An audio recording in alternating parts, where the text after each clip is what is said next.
Hi everyone and welcome back to another video. So if you want to make your video longer in OpenArt, you can extend it using AI continuation tools that generate new frames based on your existing clip.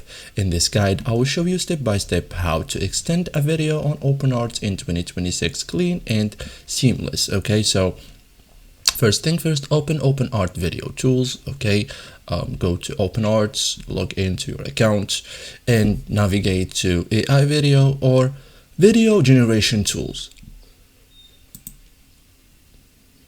So look for features like video extension, continue video, AI video editor. Okay, so you have here many options. Okay, so we tap on that, upload your existing video. Okay, click upload. Okay,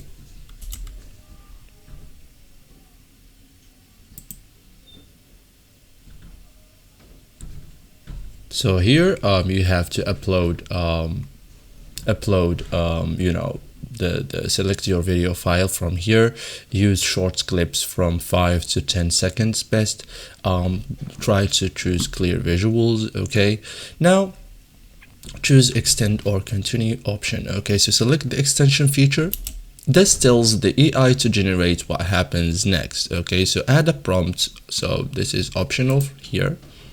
Okay, describe how the video should continue, but it's powerful. Even though it's optional, it's powerful. Okay, so for example, you can write here, the person keeps talking and smiling, camera slowly zooms out, waves continue moving. Okay, so that's it guys, thank you for watching and see you in the next tutorial.